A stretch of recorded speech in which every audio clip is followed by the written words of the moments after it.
My name is Vishal Singh and I'll be teaching you chess today. So in the previous class, we had completed how to checkmate using the queen and it was quite a long session. But now we'll be starting with how to checkmate using the rook. Okay, so I'll be sharing my screen now. Let's start with this new topic. Okay, so here you are. This is your first puzzle and we all know how the rook moves, right? And only in horizontal and vertical lines. It cannot move diagonally. So checkmating using the rook is actually a little difficult compared to checkmating using the queen, but it's okay. I'll tell you exactly how to do that. So okay. So in this given situation, you are playing as white, and you need to checkmate the black king. How would you do that? Your rook is here at c3. It's quite simple actually if you look at it carefully. So the answer to this is very simple. I'll solve this one puzzle for you so you know how to use the rook. It's an example, but from the next puzzle on, please do pause the video after I show you the puzzle and then think how you can solve it and then come back. All right. Okay. So the answer to this is quite simple. It is rook to c8. By doing so, we have completely occupied the 8th rank as our attack range because the rook can attack horizontally if you remember. So the entire 8th rank is our attack range and the king has no escape. It is blocked by its own pawns. So it cannot go down, it cannot move down. So it is completely trapped over there. Alright. Okay. So moving on to the next one. Okay. So I told you this one you have to think for yourself. So go ahead, pause the video. You're playing as black by the way. So you're playing as black, pause the video, think how you will checkmate in one move and then come back. Okay, hopefully you did pause the video and then you came back.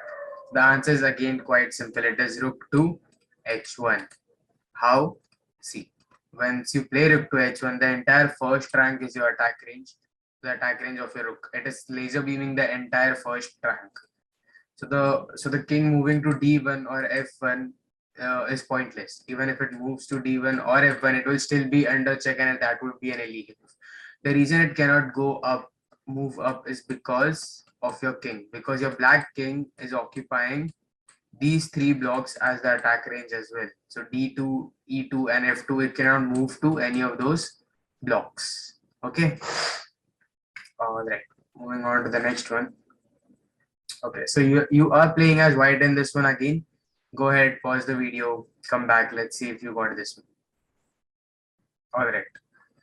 So again, the answer to this one would be quite simple. It is rook to a2. How? So again, the entire a file this time. The entire a file is again the attack range of a rook, and the black king cannot move towards the right to b8 or b7. Why? Because your white king is occupying those blocks. Your white king is laser beaming those particular blocks as its attack range. So the black king cannot come anywhere near your white king and it cannot stay in a file either. Why? Because it is being threatened over there. So this is why it is a checkmate. Okay. All right. So you are playing as white again in this one. So go ahead, pause the video, think, see where the pieces are and how you can utilize them. Okay, so go ahead, pause the video and then come back. Okay, now hopefully you did pause the video. So what would you think the answer to this would be? Okay, let's see what are the places that the black king can escape to and how we can checkmate it. Okay, so in order to checkmate the black king, we need to make sure the, the block where the king is h8, it is directly under check itself and it cannot escape to the only two available blocks near it, that is g8 and h7. Okay, so we need to make sure these blocks are under our attack range as well. Is the g8 block under our attack range? Let's see. Yeah, it is. See, our bishop is laser beaming its attack range till g8. So we are already occupying the block here at g8. So the king cannot move to the left. Now what we need to do in order to make this a check, make sure h8 and h7 are also under our attack range. How will we do that? Using the rook. By moving the rook to h1, we have occupied the entire h file under our attack range. And the bishop is covering the g8 block, making it a complete checkmate. It cannot escape to g7 again because you cannot jump on your own piece. Okay, so this is why this was a checkmate. Okay, so you are playing as black in this one. Go ahead, see what all pieces you have. You have two rooks, one bishop, yep, two pawns and a king. How can you utilize all of them? And then come back. Let's see if you got this one. Okay, so the answer to this one. Okay, let's see what are the boxes that the white king has at the moment. Okay, first let's see this. Okay, so let's eliminate c5 and c6. Why? Because you cannot jump on your own pieces. Now, d6 is completely free to move for the king. So we have to make sure this d6 is being taken care of. It cannot move to e6, e5, and e4 due to the presence of our rook at e8. So the entire e file is our territory at the moment. Moving here at d4 is again a safe for our king, for the white king, not our king. And moving here at c4 is not an option for the white king as well. Why? Because our bishop is laser beaming till f1. So this entire diagonal line is the attack range of our bishop. Okay, so these two are the only places where the white king can move, and the point and the place where it is itself. So these three are the only safe places. We have to make sure this is the d6, d5, and d4 are under our attack range. We just have to make this sure, and it will be a complete checkmate. So how can we do that? If we move the rook here at e8, we will be making this the entire d file under our attack range, but at the same time we will be leaving the e file, meaning the king will be free to move at e5. So we have to make sure we are not using this rook here at e8. So the only option we have is to utilize another rook at a7. So the answer would be rook to d7. By doing that, let's see, we have completely made this a checkmate. All the places, all the blocks near the king are under our territory, and it is under direct check. Okay, so this is why it is a complete checkmate. Okay.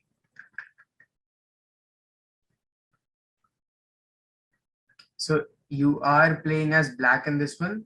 Go ahead, pause the video. Again, it is quite simple. I've shown you the similar example, but the opponent king was here at e1, I guess, but this time it is here at a4. So you are playing as black. Go ahead, pause the video, and then come back. All right. So the answer to this is very simple. We all know the answer. It's rook to a1. Why? The entire a file is our territory, and the white king cannot come anywhere near our king. So this is why it is a checkmate. Okay, now this is not checkmate in one move. This is you're playing as white, by the way, and this is a series of 2 to 3 moves. And figure out how you would checkmate using only your rook and your king. Got it? Go ahead, pause the video, think for a minute or two, and then come back. Okay, now what we need to do is make sure we corner the black king first. Once we corner the black king, we can easily checkmate it using the rook. How would we do that? How would we make the black king move according to us? Let's see. The black king, it is white to move, so it is actually our turn, but let's figure out how will we do that. Okay, so the black king cannot come down at the moment, and it cannot move to h6 and g6. Why? Because your king is occupying those blocks under its territory. It cannot directly move to f6 anyway, so these two are the blocks we need to worry about. So it cannot move to any of these spaces, right? And we need to make sure it is under check for us to push it to the corner. So if you play rook to c7, it cannot come down and it cannot stay on the 7th rank. Why? Because then your rook is occupying the entire 7th rank under its attack range, and it cannot move down. The only option black king has over here is to move up to h8 or g8. Okay, so your king has moved, the black king has moved up. Now what can you do? If you take your rook up directly, the king will simply come down and escape. We do not want that. We want to corner it. So instead of moving our rook, what we can do now is move our king up to g6.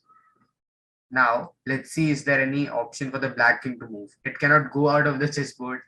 It cannot come down to the 7th rank. Why? Because your rook is occupying the entire 7th rank and as its attack range. So there's only one block that black king can move to, that is g8. And it has to move. That is the rule. You have to play. If you have a move, you have to play. So the black king is forced to play king to g8. Once it has played that, you simply play rook to c8 and it is a checkmate. Why? The entire 8th rank is under our attack range and it cannot come down anywhere near your king. So this is how you do a checkmate using a rook and a king. Alright, so that was all for today. I hope you guys enjoyed, you guys learned something, and we'll be continuing this in the next class as well. So bye bye, see you in next class.